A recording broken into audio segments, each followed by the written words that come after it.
इच्छा है कि आप परमेश्वर के वचन में जड़ पकड़ने पाएं और 100 गुना फल लेके आने पाएं। और आज हम वचन से देखेंगे उत्पत्ति की पुस्तक और उसका 13 अध्याय और उसका 10 पद। जी। तब लूत ने आंख उठाकर यरदन नदी के पास वाली सारी तराई को देखा जी। कि वो सब सिंची हुई है, जब तक यहोवा ने सदोम और अमोरा को नष्ट न किया था। जी। तब तक सोअर के मार्ग तक वो तराई यहोवा की वाटिका और मिस्र देश के समान उपजाऊ थी। जी, जब तक कि परमेश्वर ने सदोम और गुमोरा को डिस्ट्रॉय नहीं किया था, नष्ट नहीं किया था, तब तक ये वादी कैसे दिखती थी? यहोवा की वाटिका, परमेश्वर की वाटिका जैसी, अदन की वाटिका जैसी ये दिखती थी। What a beautiful explanation.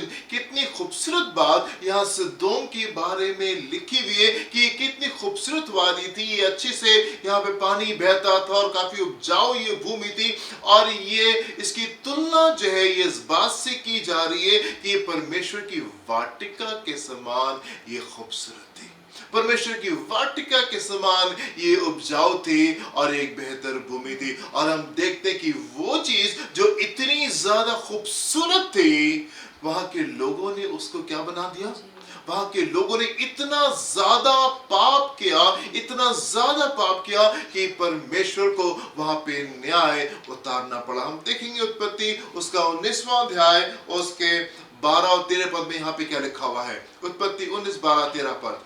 फिर उन अतिथियों ने लूत से पूछा, यहाँ तेरा और कौन कौन है?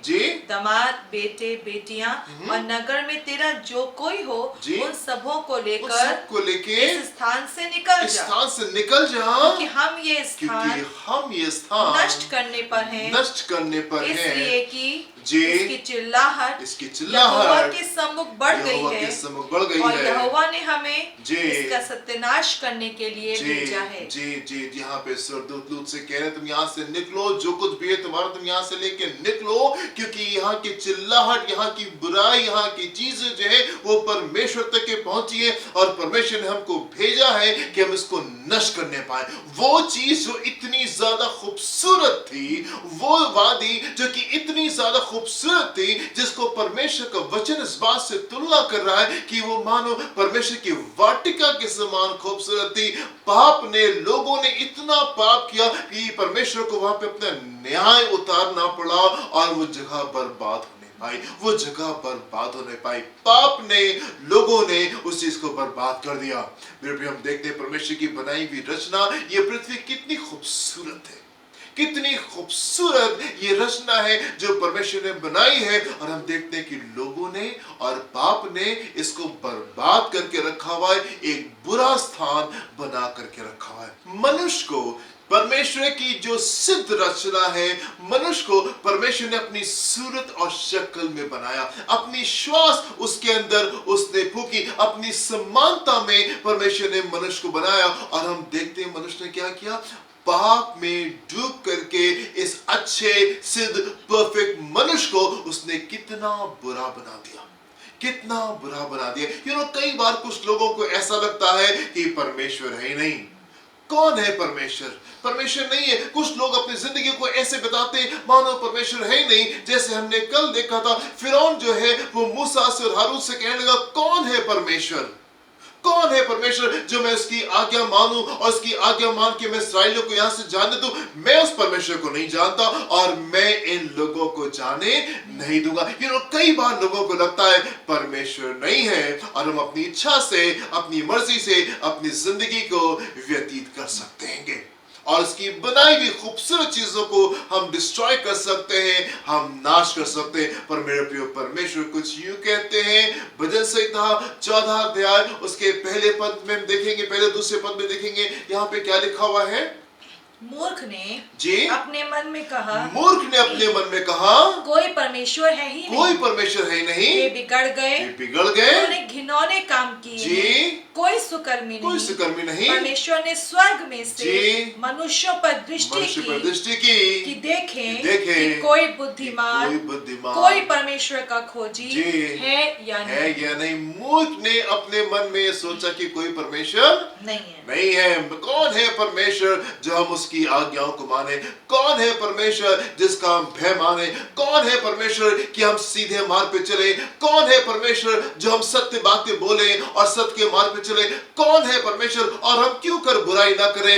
कौन है परमेश्वर और कहां है परमेश्वर और हम क्यों कर अपनी मन की इच्छाओं में क्यों नहीं चले? कई बार लोग सोचते हैं परमेश्वर है ही नहीं।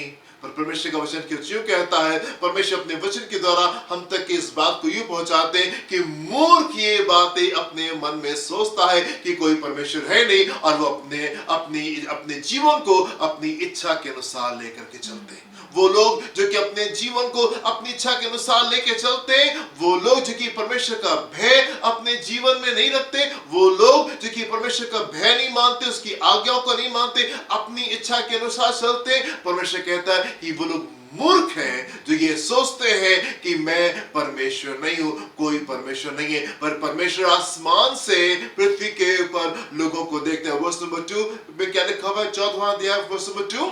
परमेश्वर ने स्वर्ग में से मनुष्य पर दृष्टि की कि देखें कि कोई बुद्धिमान, कोई परमेश्वर का खोजी है या नहीं। परमेश्वर की निगाहें आसमान से देखती रहती है।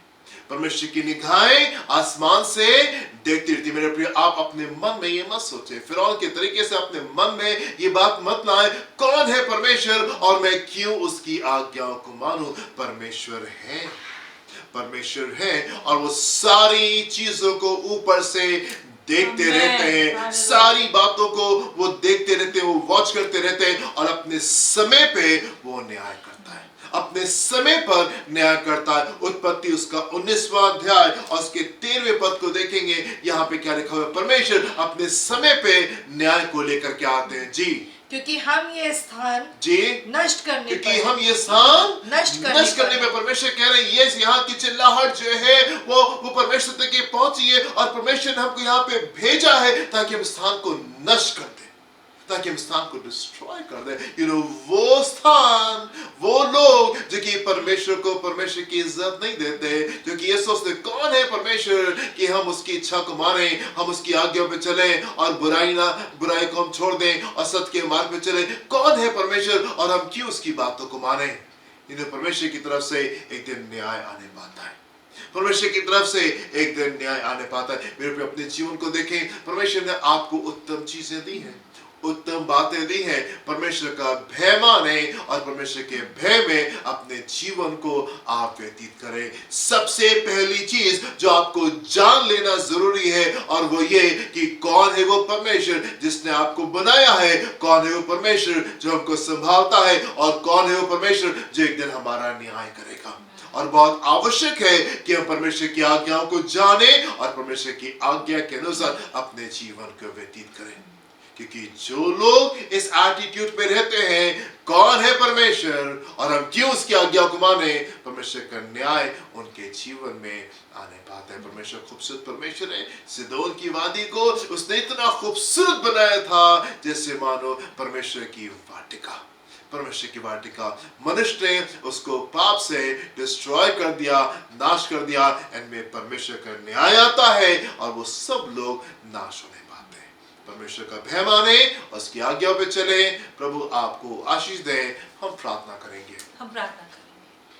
पिता परमेश्वर, हम अपने महान प्रभु यीशु के नाम में आते हैं, और जबकि आपके अनुग्रह से हमारा उद्धार हुआ है, आपने इस जीवन को खूबसूरत जीवन बनाया है होने पाए। पिता, हम अपने जीवन के हर एक फैसलों में, हर एक चुनावों में, हर एक मोड़ में हम आपके अधीनता में रहकर, आपके वचन के अनुसार, आपके भय में चलते हुए सही निर्णयों को लेने वाले लोग हो सके। हम अपनी समझ का सहारा ना ले, परंतु संपूर्ण मन से आप पर भरोसा रखने पाए। हम सबकी मदद करें प्रभु, आपके पीछे सही तरीके से चलने के लिए। प्रार्थना को हम यीशु के नाम से मांगते हैं। आमीन, आमीन, आमीन। प्रभु आपको आशीष दे। God bless you। जय मसीह। जय मसीह की।